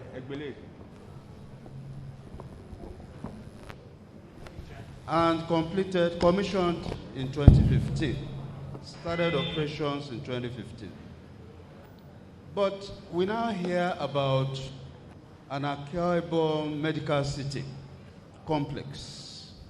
And of course, in the documentary that we saw something about Akwa Ibom International Hospital. I did a little research when I knew you were coming. I found that clearly there were issues about the multi-specialist hospital that led to perhaps cessation of services, I don't know. But my own concern and bafflement is that what is going to happen to it in the light of this city complex as well as the international hospital? Research has shown that you have stated publicly that the project has not been abandoned and that it will be integrated. But I would like to hear from you, sir, how those things would integrate into each other. But an offer to you. I run one of the most progressive tertiary hospitals in Nigeria, and that's the Lagos State University Teaching Hospital. As we speak, we have like 250 specialists in all medical specialties. So I'm making an offer to you that if you wish, we can let you tap from our wealth of experience. We can offer you technical assistance in some of the medical projects that you are carrying out. Think about it. Thank you very much.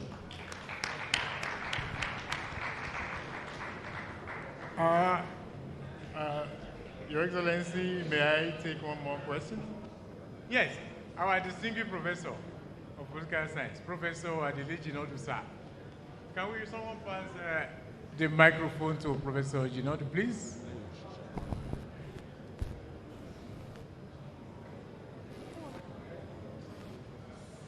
That's it.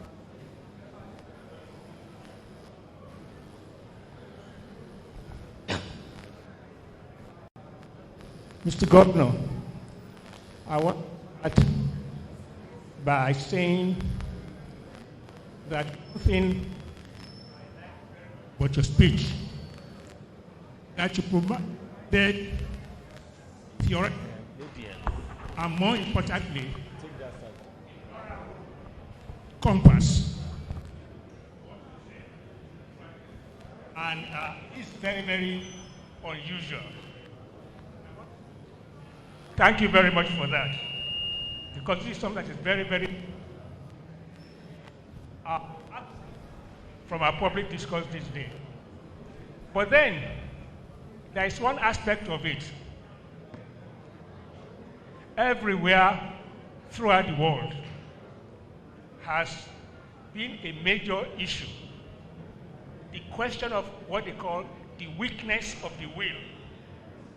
Have you ever been confronted in your years in public service, not only as governor, where you have to raise serious questions about whether what you are saying in public tallies, or there is a wide gulf between what you say and you to make public decisions, that you are faced with issues as to whether, based on my moral compass, is this what I should do? Can you advise us, some of us, how we can resolve that kind of problem? Thank you, sir. Your Excellency, you may wish to please respond.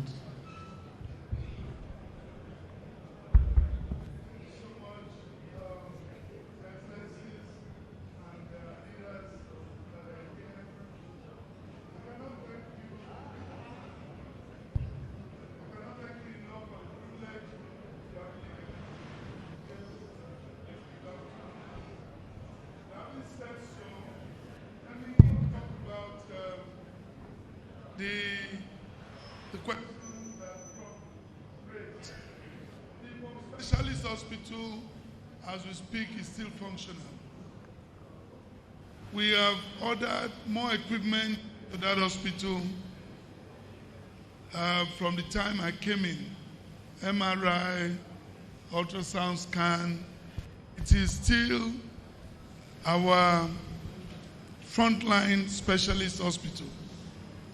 But the vision for a medical city includes the Ibom Specialist Hospital. And the medical city actually begins from where Ibom Specialist Hospital is sited up until the 4 Points by Sheraton. That's the corridor for the medical city. So all we're doing is to create a medical city where we have a conglomerate of organizations, pharmacies, and other things, and then the hospital itself. Of course, the Ibom Specialist Hospital will continue to function, but the difference will be that the Ibom Specialist Hospital will function. The facilities in the International Medical Hospital will be much more than what we have in the specialist hospital now. So all of them will work together and will continue to function. So the specialist hospital is part of the medical city, and we are funding it. I can guarantee this August audience that that hospital cannot die under our watch. We'll continue to make that happen. So we'll come to you to discuss on areas of collaboration. And my Commissioner for Health is in this room, and he will gladly take that up. He's a young man that is interested in collaboration, and I'm sure he will really talk to you on that. Then on the issue of whether I practice what I preach, Those who know me know that I mean what I say, and I say what I mean. My children know, and I say so to them all the time. If there is a law and you violate that law, and I have to sign for anything against you, I will do so with sadness in my heart. They know it. And so I'm not someone who to flippancy. I'm not someone who is given to praise singing. Everything I try to elaborate here, I backed it up with what we are currently doing. Very hard, very difficult. Those who are my friends know that if they run foul of anything, they will be the first to go in for it. They know that about me already. Because up to times in this country, it is those people who are closer to us. Of course, again, for those of us who read the Holy Book, you know that a man's enemies will always be members of his own household. It is the circle of friends, our relations, our families that are always the people that influences us to think differently, to do things differently. And I'm a sold out person to public service. When I finish, we'll go back home, and whatever scores we have to settle, we'll settle. A while here, I'm realized and what we preach. Thank you so much, sir. Thank you very much, sir. Distinguished Prof, sir, the way is open.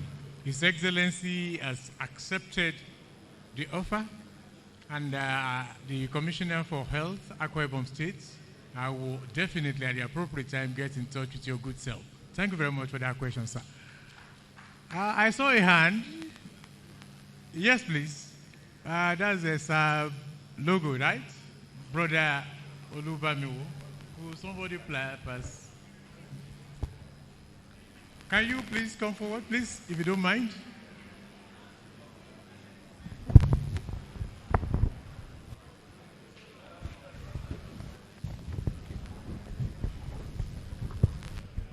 Yes, please. Standing on all existing protocol. Your Excellency, sir, what incentives and policies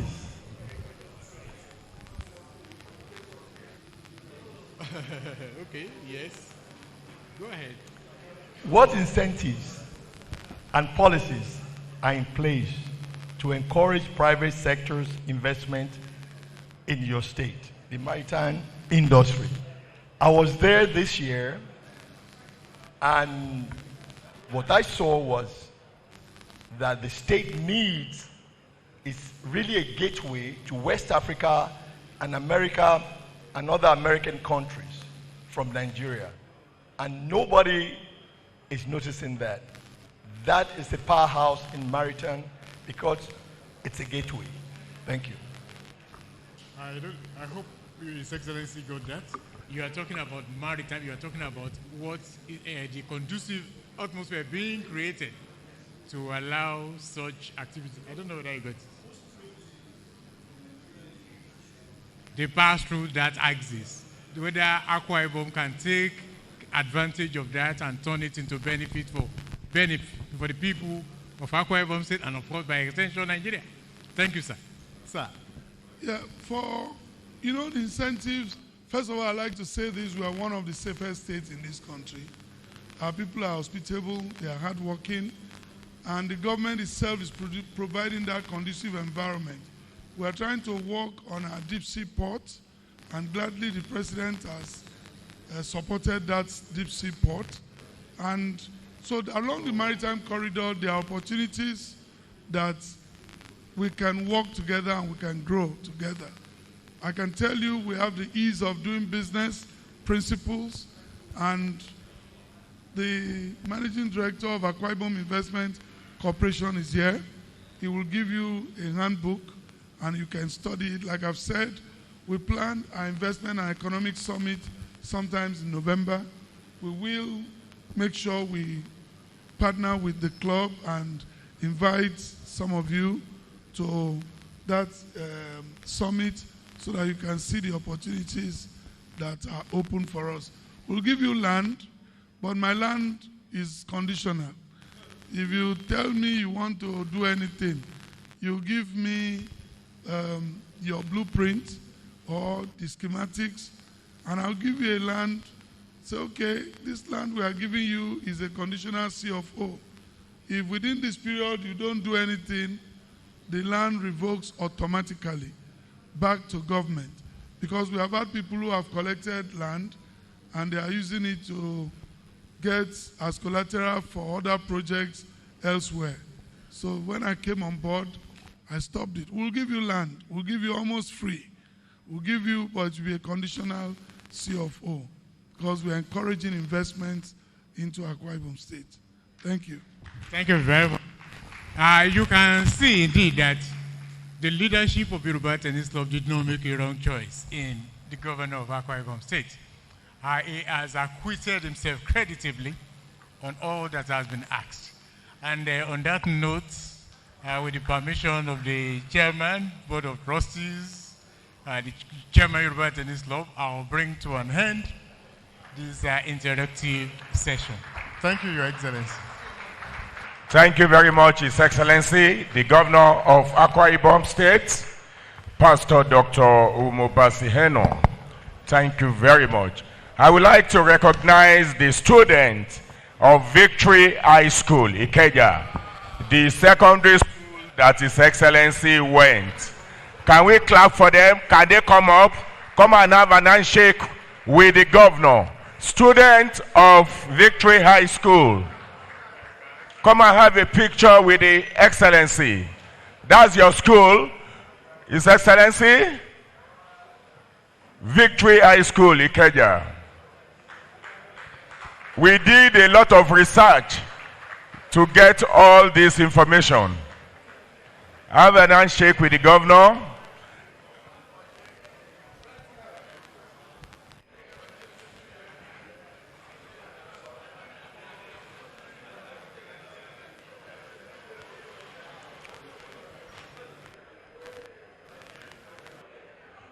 I also recognize Mr. Folusho Oluwafemi, Head of Human Resources Channels News, representing the Chairman and CEO of Channels, Mr. John Momo.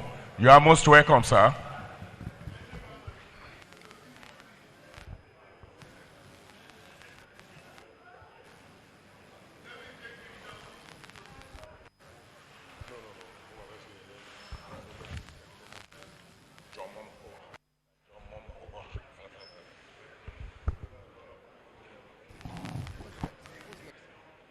Item 8.